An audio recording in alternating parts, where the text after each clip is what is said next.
I discovered my husband was cheating in the first 8 minutes of my first day of work in Chicago. Not from a text message. Not from a phone call at midnight. Not from a nosy neighbor with too much time and not enough conscience. I found out because I saw his photograph on another woman's desk. A silver frame. Right beside her monitor. Placed exactly where a person only puts someone they love. I remember stopping breathing. Just 1 second. Maybe 2. Because the man smiling in that photograph was my husband. Diane Hollis. The man I had been married to for 19 years. The man I had kissed goodbye 3 days earlier, standing in our driveway with his hands on my face, telling me Chicago was lucky to have me. The man I trusted completely. And the shirt he was wearing in that photo? I bought it. A birthday gift. Year 16. I knew that instantly. I also knew something else. Nobody puts a married man's photograph on their desk without a reason. There are moments in life when the world does not collapse, piece by piece. It detonates. Silently. Without sound. And in a few short seconds, your entire life divides itself into 2 halves. Everything that existed before that moment. And everything that comes after. My name is Diane Hollis, 43 years old, special agent in charge of the FBI's Chicago field office. I had spent nearly 2 decades detecting the most carefully constructed lies of spies, financial criminals, and con artists who had convinced themselves they were untouchable. But on that morning, on the 7th floor of a federal building in downtown Chicago, I realized I had missed the biggest lie of my own life. And in less than 60 seconds, I was going to learn exactly how long my husband had been telling it. I want to tell you how I got to that desk. Because the distance between kissing your husband goodbye at a Chicago airport and standing 3 feet from a woman who is planning to marry him, that distance did not happen overnight. It was built slowly, carefully, by someone who understood precisely how much you trusted him. I had transferred to Chicago after 4 years running counterintelligence operations out of Washington. New city, new assignment, new team. At 43, with special agent in charge on my credentials, I had learned to treat every transition the way I treated every case as an operation. Assess the terrain, identify the key personnel, establish credibility through performance, move forward. The federal building on West Roosevelt Road was modern and cold in the specific way of government institutions. Clean, impersonal, fluorescent. My supervisor, Deputy Director Gerald Marsh, silver-haired, quietly amused by everything, the kind of official who has survived enough administrations to find most catastrophes slightly predictable, walked me through the 7th floor financial crimes unit that first morning. He introduced me to analysts, coordinators, and contracted specialists. That was where I met Priya. Priya Anand was a cybersecurity contractor embedded with the unit. About 30, dark hair, the kind of immediate, unguarded warmth that fills a room before anyone decides if they want it there. She stood before Gerald finished the introduction. "Just Diane," I said, shaking her hand. "Then just Priya," she said. For 7 minutes, everything was ordinary. I set down my bag, opened my laptop, pulled up the week's schedule. The floor was waking up around me, printers running, coffee being poured, the building settling into its daily rhythm. My mind was already moving through priorities, budget compliance, team assessments, case handover files. Then the light shifted off the window and caught the silver frame on the corner of her desk. My lungs simply forgot what they were for. He was wearing the burgundy Henley I gave him for his birthday 3 years ago, standing outside what looked like a mountain lodge, timber walls behind him, a dusting of snow on the railing. His face turned slightly toward whoever was taking the picture, his whole expression open in the way it only got when he genuinely felt safe. That was the detail that made everything final. That was his real smile. The one I thought belonged to me. I did not move. I did not blink. 19 years of federal discipline walked in before anything else could. I tilted my head like someone who had noticed something pleasant. "Cute photo. Is that your partner?" Priya looked up from her monitor and her face transformed into something so completely unguarded it was painful to look at directly. She reached for the frame with both hands slowly, carefully, the way you hold something you cannot replace. "That's my fiancé," she said. "His name is Nathan." She smiled in the way people do when they are still slightly amazed by their own luck. "We get married in May. 8 months away." Nathan and I had been married for 19 years. I want to stop right here and be honest with you, because honesty is the only reason this story is worth telling. I have sat across from sophisticated people doing monstrous things and kept my voice perfectly level. I have delivered death notifications in hospital corridors and parking lots and over the phone in the middle of the night. I believed I understood what controlled emotion looked like from the inside. Standing in that office, watching another woman hold my husband's face like he was the best thing that had ever happened to her, I understood, for the first time, the difference between managing emotion and simply surviving it. What I was doing in that moment was not management. It was barely survival. "He looks kind," I said. I am still a little amazed those words came out. "He really is," Priya said. She set the frame back with care and smoothed its edge with one fingertip. "I know everyone says that, but Nathan actually sees people. He notices things before you have to ask." Her expression softened. "I keep waiting for the part where that starts feeling less like a miracle." I nodded. Because nodding was appropriate. Because I knew exactly what she meant. Because he had once driven 40 minutes in a blizzard to bring me soup when I had a fever, and I had spent 19 years believing that kind of attention was a permanent truth about who he was. The morning passed. I reviewed files, attended a budget briefing, answered emails. The building did not collapse. The floor held. Outside the floor-to-ceiling windows, the Chicago skyline performed its ordinary geometry under an October sky. Inside my chest, something very quiet was coming apart. At lunch, Priya invited me to the cafeteria. I accepted, because declining creates friction, and friction creates attention. She talked about Nathan, the way people talk about someone they are still actively discovering, not the comfortable shorthand of long intimacy, but the living wonder of a person who keeps finding new reasons. "He's been house hunting," she said, smiling into her iced coffee. "He found something in Lake Forest. 4 bedrooms, waterfront, completely renovated. He put in a deposit last month." Me fork stopped. 6 weeks earlier, Nathan had mentioned a promising real estate opportunity in the north suburbs. I had told him to use his judgment. I was in the middle of a wiretap authorization and I trusted him completely. I had trusted him completely. If you have ever sat inside a perfectly normal moment, the noise of a cafeteria, trays clattering, conversations drifting around you, and felt your entire personal history rearranging itself without your permission, then you understand what that lunch felt like. The world kept performing normalcy. I sat inside a glass jar and observed it. "That sounds like exactly what you both deserve," I said. The drive home that evening took 42 minutes on a congested expressway, the lake appearing briefly between buildings to my right, NPR playing something I did not retain, our porch light on when I turned onto our street in Lincoln Park, the house looking precisely like a home. My phone buzzed. "Nathan." "Hey," I said. "Hey, sweetheart." Warm, relaxed, familiar. Mine, or what I had believed was mine. "How was the first day?" I watched a cyclist pass under a streetlight.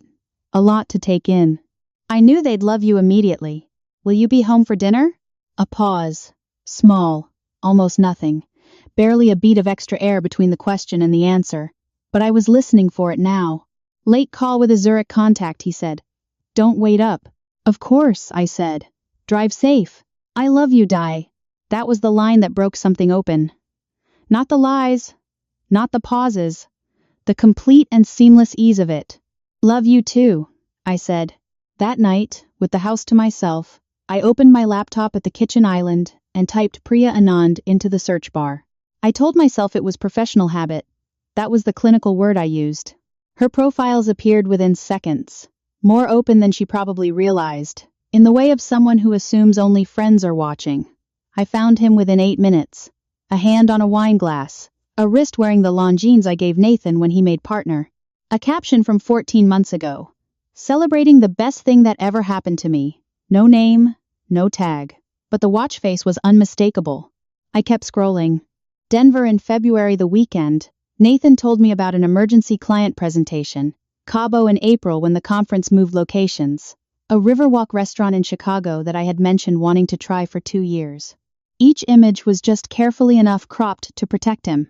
Faces angled, names omitted. The ring turned toward his palm. A deception assembled with the same patience he had convinced me, for years, was love. At 9:53 p.m., Nathan texted, "Running long. Don't wait up." 9 minutes earlier, Priya had posted a candlelit dinner table, 2 wine glasses. The edge of a man's phone in the corner of the framed dark gray case, Diagonal crack along the lower right corner. Nathan had dropped his phone on our back steps in April and refused to replace the case because he said damaged things had more character. I took 3 screenshots. I opened a blank document. I typed the date. The next morning, he came home before sunrise. I was awake but still, eyes closed, breathing slow. He moved through the house quietly, not guilty. Quiet, just muted. The way people move when they believe they are being considerate. The shower ran. When he slipped into bed beside me, he smelled of someone else's wine and he pressed a kiss to the back of my head with a gentleness that almost destroyed everything I had built overnight. Almost. At breakfast he looked tired and satisfied. Not guilty. Not afraid. Satisfied. Long night? I asked. The worst kind of client dinner, he said. Everyone wants to close. Nobody wants to commit. He smiled over his coffee. How are you settling in with the new team? Better every day, I said. He kissed me before leaving. I stood at the window and watched his car pull out of the driveway. Then I opened the banking application. Let me pause here and tell you something true. I have spent my career building cases against people who believed their sophistication was armor. I thought I could examine our finances with professional detachment. I could not. Not entirely. The first hour was ordinary. Groceries, utilities, insurance, subscriptions, the visible structure of a shared life. Then the pattern appeared. Not all at once. Patterns never announce themselves cleanly. Payments to Anand Digital, LLC, $3,200, then $4,700, then $6,000, then $8,500, all coded as technology consulting services. I searched the business registration. Anand Digital, LLC. Registered agent, Priya Anand. I kept going. A wire transfer of $44,000 to a jeweler in the Gold Coast? Nathan had told me it was a legal settlement disbursement from an old contract dispute. I had said, good, finally, and turned back to whatever case file I was reading. An escrow deposit of $82,000 to a title company in Lake County. Nathan had said it was a promising real estate opportunity. I had said, use your judgment. 19 years of trusting him. And he had used my trust the way a thief uses a spare key left under the mat. I compiled everything into an encrypted folder and called Karen Sutton at 7 the next morning. Karen had been an assistant U.S. attorney when we worked financial crimes together 8 years ago, before she moved into private practice. She answered in 2 rings. Diane, what happened? That was why I called her first. She didn't ask if I was overreacting. She asked what happened. I told her. Not with emotion, with facts. The photo, Priya, 19 years. The transfers, the house, the business formation documents. Karen was silent for 2 full seconds. For Karen, that is a long silence. Do not confront him, she said. I know. The moment he understands what you know, he begins moving assets, deleting records, and writing himself as the victim who was emotionally abandoned long ago. Every hour of his ignorance is an hour of preservation for you. I've already started a timeline. Of course you have. A brief exhale. I need 3 categories. Documented transfers of marital assets toward a separate household. Evidence of a parallel business interest funded with shared capital. And anything that connects your marital name to structures he built without your knowledge. Her voice changed slightly on the last one. The business, I said. He called it Hollis Meridian Capital. Silence on the line. Then, he used your family's name to brand the structure he built to leave you. I already knew that. Hearing it from someone else was an entirely different experience. The next 4 days in the office were the strangest of my professional life. Priya and I worked well together. She was sharp, meticulous, dry in the way that government buildings seem to produce in people over time. Under completely different circumstances, I believe I would have genuinely liked her. She talked about Nathan the way people talk about someone they are still actively falling for. She mentioned, once, that he had told her just last week that after this fall, once the reception was behind them, his life was finally going to be honest and settled. Honest. I wrote that word in my notebook and drew a line under it. On Thursday morning, she arrived carrying a dry cleaning bag over one arm and a bakery box in the other. I need the opinion of someone calm and practical, she said. There is an investor reception tomorrow night. Nathan's formally launching Hollis Meridian Capital. He told me it was small. She unzipped the bag to reveal a deep plum-wrapped dress. I have seen the guest list. It is not small. I looked at the dress. It's elegant, I said. It will do exactly what it needs to do. She smiled. Then she said, "He keeps telling me after tomorrow, everything starts for real." That sentence followed me out of the building, into the parking garage, and all the way home. I called Karen from my car. "The reception is tomorrow night," I said. "The Langham Hotel. Nathan is presenting to investors. Priya will be there as his co-founder and fiancé. Several guests on the list are former DOJ and defense officials I know personally." "Are you telling me, or asking me?" "Telling you. Gerald Marsh is on the list you forwarded. He pinned my credentials last year." A pause. "Then tomorrow may not require much introduction," Karen said. "Diane, if you go as yourself. Not as a woman looking for blood. You arrive calm. You present documented facts if you are directly challenged. You do not raise your voice. You do not block his path. You let the truth be loud enough on its own." "It will be," I said. That night Nathan came home early. He poured a drink at the sideboard and found me at the dining table surrounded by work files, legitimate ones, placed there deliberately, because guilty men relax around the familiar. He leaned in the doorway and looked at me with the easy warmth of a man whose life was still obeying him completely. "Big event tomorrow?" I asked. "Small reception," he said. "Capital contacts. Some potential partners. You'd find it boring." "Anyone I know?" He laughed. "Different circles, Di." He kissed the top of my head before going upstairs. I sat still and listened to his footsteps cross the ceiling above me. Different circles. He had stood beside me at every ceremony of my professional life for 19 years. He knew Gerald Marsh by name. He had shaken his hand at 2 separate events while wearing the ring I placed on his finger. He believed my world ended at the edge of his confidence. The next evening I dressed with the precision I use before a command presentation. Black tailored blazer, cream blouse, dark trousers, hair back, minimal jewelry. My wedding ring on my left hand, not because the marriage still stood, but because Nathan had spent 4 years pretending it didn't exist, and I intended to walk it into that room. The Langham lobby was warm and golden when I arrived. Through the tall windows I could see the gathering already underway. Dark suits, white tablecloths, champagne catching the chandelier light. I gave my name at the registration table. "Diane Hollis," I said. The young woman checking the list looked up. Her expression shifted. "Of course. Deputy Director Marsh asked that you be seated near the front." My name carried farther than I intended. Across the room, Nathan turned. He was standing near the podium with Priya at his side, one hand resting at the small of her back, looking precisely like a man at the very beginning of something. He looked good, relaxed, confident. He looked the way he had looked on our wedding day, like someone whose whole life had just clicked perfectly into place. Then he saw me. His face changed in layers. I want to describe this carefully because it mattered. The first layer was recognition, ordinary, reflexive. The second layer was disbelief, the nanosecond when the mind insists the information cannot be correct. The third layer was calculation. All 3 crossed him in under 2 seconds. And I understood in that moment that I had never truly seen him afraid before. He moved toward me, smooth, measured. "Diane." His voice carefully even. "I didn't realize you were—" "Hello, Nathan." Priya looked between us. The openness in her face had flickered. "You two know each other?" He opened his mouth. I waited.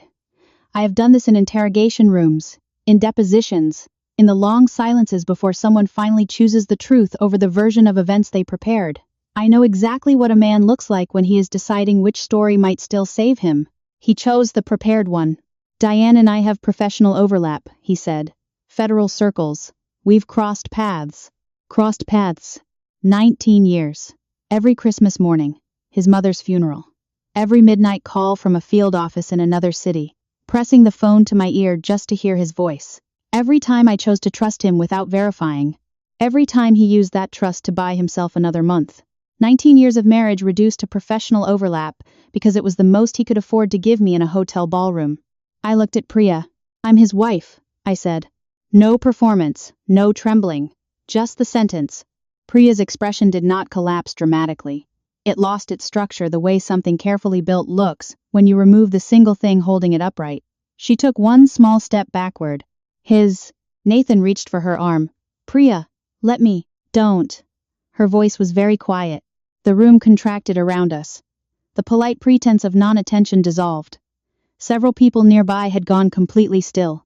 A white-haired venture partner in a charcoal suit stood with his glass paused halfway to his mouth. Two younger investors near the far wall had stopped talking entirely. "Were you married?" Priya said slowly and clearly. "When you proposed to me?" Nathan said her name. Just her name. That was answer enough. And the room understood it. Then a familiar voice came from my left. "Diane." I turned. Gerald Marsh stood near the center of the aisle, silver-haired, immaculate, his expression composed in the specific way of someone who has read the entire situation in under 10 seconds and chosen exactly where he stands. He extended his hand and I took it. "Gerald," I said, "I'm glad you're here." He held my gaze for a beat longer than courtesy required. Then he looked at Nathan with the measured, polite patience of a man who has no need to be angry yet. "Mr. Hollis, your materials reference strategic partnerships with several individuals connected to our office." His eyes moved briefly to me. I was curious about the capital structure. I find I'm considerably more curious now. I opened my bag. The folder was not thick. It was organized.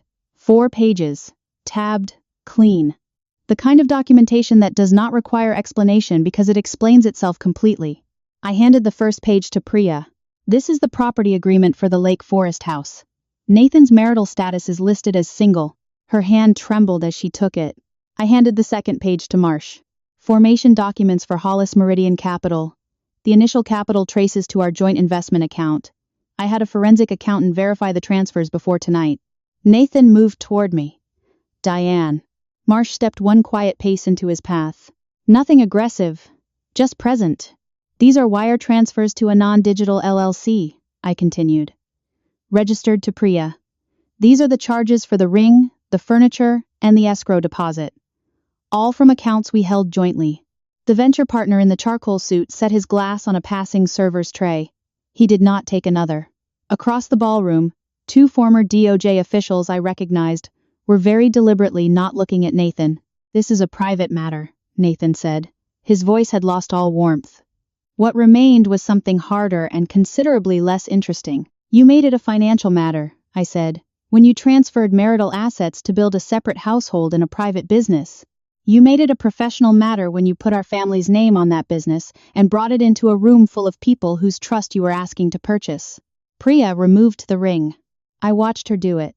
"I want to be honest with you about this moment, because honesty is everything that was not satisfying. It was grief. Because the ring was just an object Nathan had used to make a lie feel permanent. And the woman sliding it off her finger had never done anything wrong except believe him completely and without reservation." She placed it on the cocktail table beside her. "I didn't know," she said to me. Her voice was controlled in the way of someone who will absolutely not cry in this room tonight. "I believe you," I said. She looked at Nathan for a long moment, long enough to say everything that needed saying, and then, quietly and precisely, "I hope she takes everything you put into this." She walked out of the ballroom without looking back.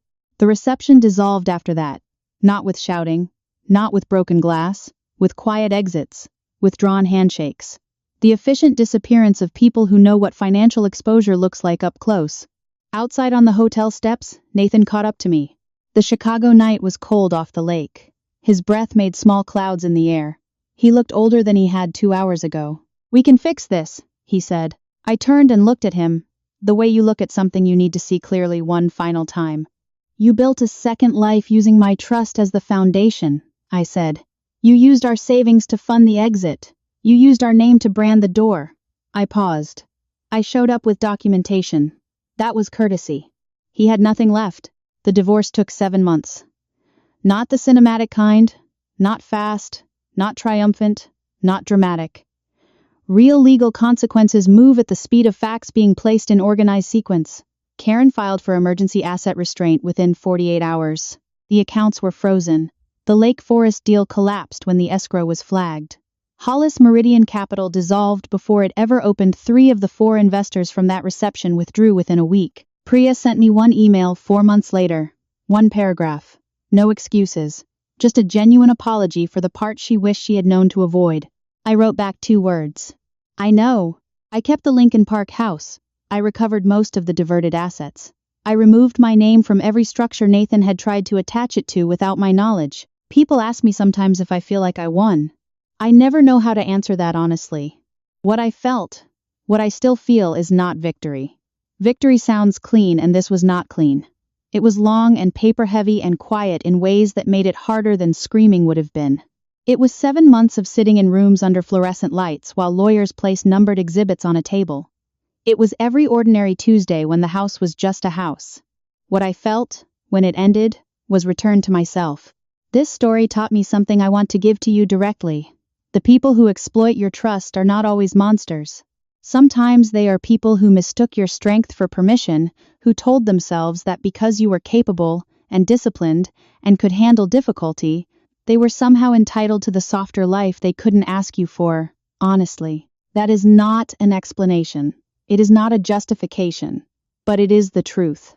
The mistake most people make is confronting the lie before documenting its consequences. Emotion without evidence gives a liar everything they need to rewrite the story. Evidence without emotion gives the court everything it needs to write it correctly. What Diane understood, what I understood, sitting alone in that kitchen after midnight, hands steady over a keyboard, is that the most powerful response to betrayal is not the one that feels most satisfying in the moment. It is the one that holds. Sit with this question tonight. If the person closest to you had been building a secret life, what would you have noticed first? Not because you should be suspicious of everyone you love, but because knowing the answer means you have never stopped paying attention to what actually matters. And if this story stayed with you, if some part of it pressed against something in your own life you have been trying not to look at directly, I want to hear from you. Drop a 1 in the comments if you think Diane made exactly the right choices. Drop a 2 if you think she should have walked out of that office on the very first morning and never looked back. Drop a 3 if you believe that kind of sustained, disciplined patience is something most people are simply not capable of, because I think that is a completely fair answer. Tell me where you are watching from, and what time it is where you are right now. I read every comment, especially the ones that arrive in the middle of the night. And if you have ever sat in a room beside someone who was unknowingly walking into a life that was built on your grief, please know that surviving that, quietly, without losing yourself in the process, is real strength. Not the loud kind, the kind that holds its shape even when everything around it is falling. If this is the kind of story you want more of, stories that take betrayal seriously, that treat the people who survive it with the dignity they earned, then subscribe and stay. There are more coming. Every single one is about the moment someone chooses the truth over the version of themselves that was taken from them. This is a fictional story inspired by real emotional experiences, fully rewritten and reimagined in Chicago to create original content. Any resemblance to real people or events is coincidental.